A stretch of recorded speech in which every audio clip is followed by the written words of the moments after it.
Hi friends, I'm Srini Edvalli and you're watching Srini Unplugged. Please do like this video, share and subscribe, and don't forget to press the bell icon.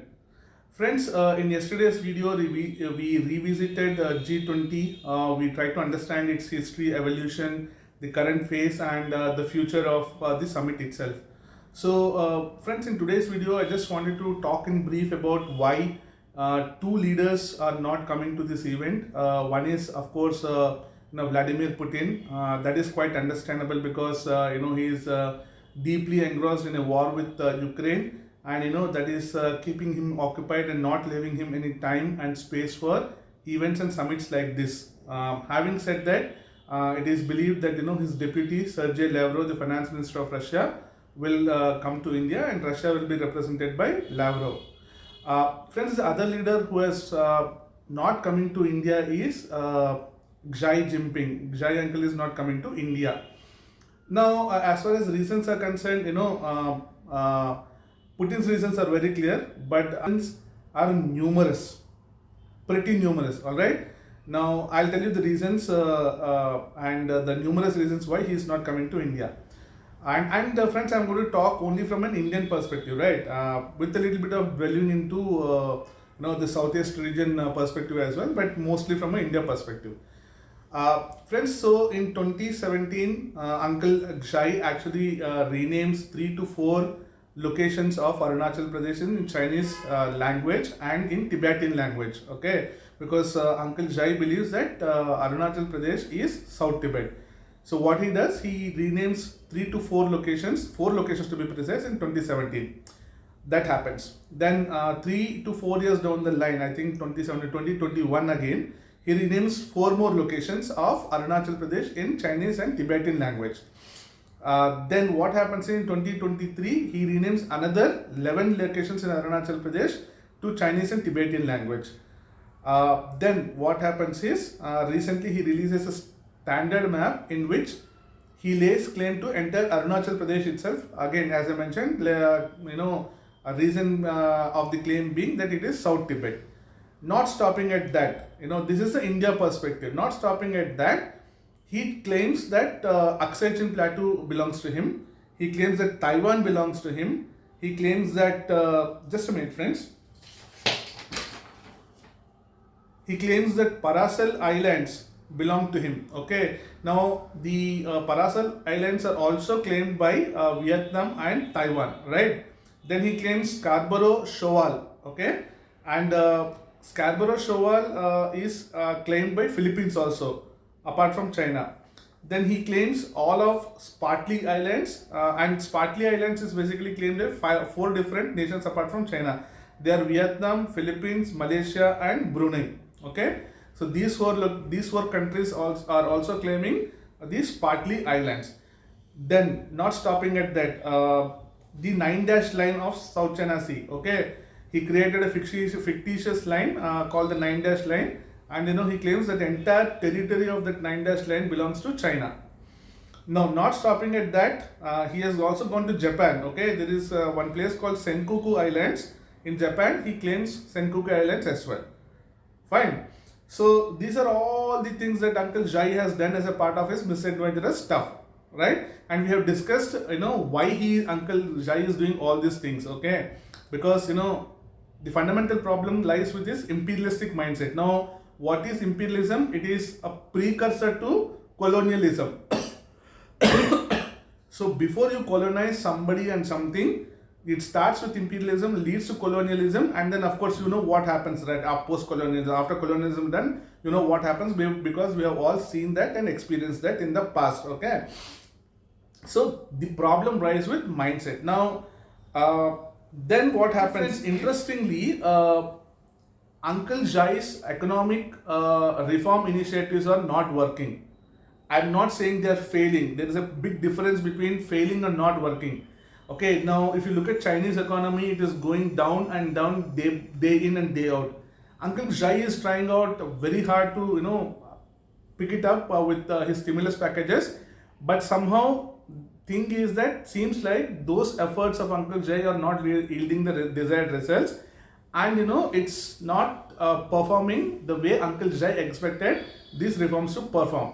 Obviously, we should give some more time. We don't know, because if you have started a reform, it doesn't happen overnight. Probably it might work also, but the thing is, as we speak today, just one day before the G20 summit, those reforms are not showing any progressive signs. So this is one more problem Uncle Jai is facing. Now, what happens if Uncle Jai comes to India? Okay. Now, while the G20 summit is predominantly for discussing global economics, okay, then lot of global leaders, when they sit across the table, of course, for the janata or the citizens of the globe, it is going to be a big impact points will be on the global economics, global finance, global trade, so on and so forth. But offline discussions would definitely be centered around these topics, right?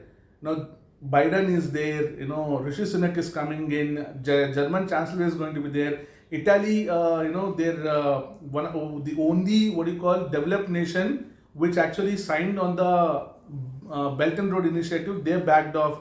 So they will have questions to Uncle Jai. Offline, I'm saying, it may not definitely be online, because online in the sense, the forum, in the forum itself, offline meetings, luncheon meetings, breakfast meetings, tea meetings, snacks meetings, this is where these discussions could come up, and Uncle Jai has to do a lot of answering, correct? So, and beyond this, okay, of course these questions will be there, these questions have to be answered by Uncle Jai. Now, there is one interesting news which has come out, is that in China, there is one resort called Bai Dei Hai. Bai Dei He. I don't know, it's spelled as Baideihe, right? Very similar to, Vaidehi, the Indian name. But anyway, so Baidehi, there is a resort, and then in that resort recently, all the ex members of the Communist Party of China came together.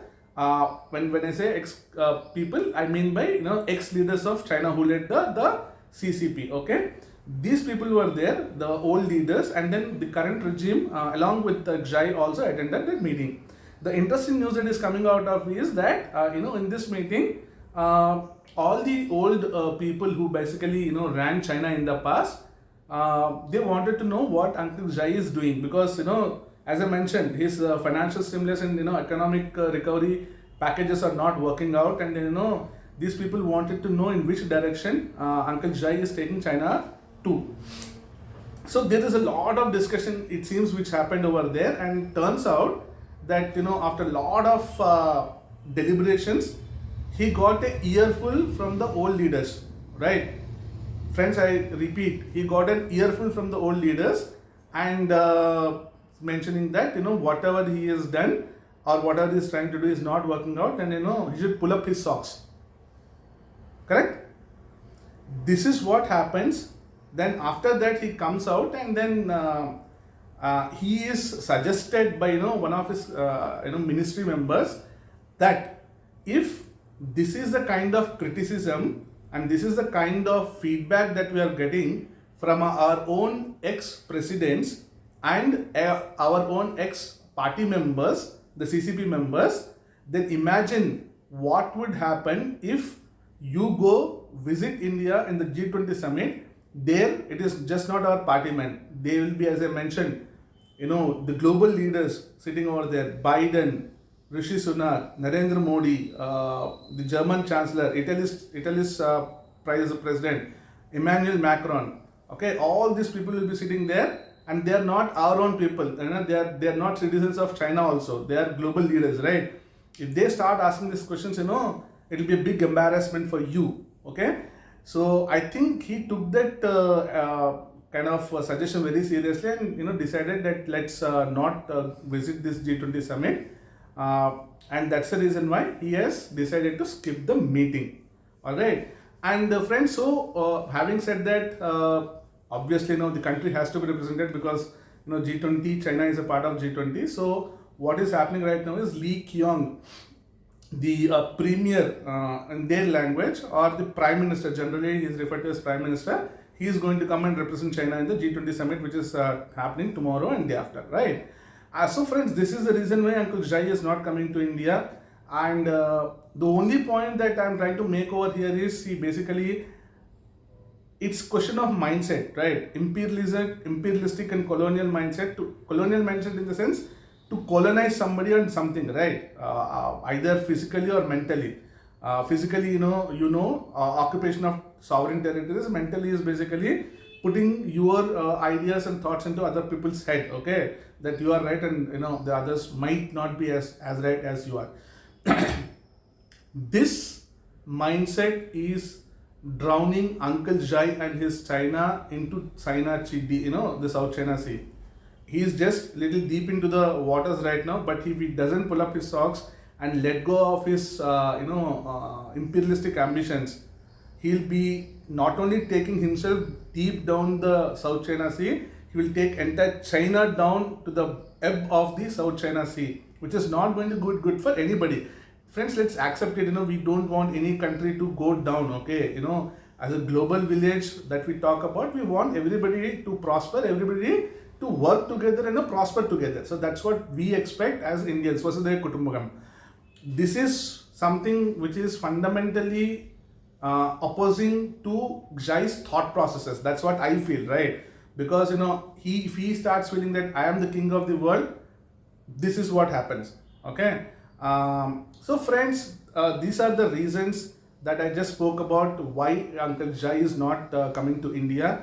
And there's a lot of things that Uncle Jai needs to do right. When I say right, right things. The first and foremost thing is to let go of his imperialistic ambitions. I think that's the first step.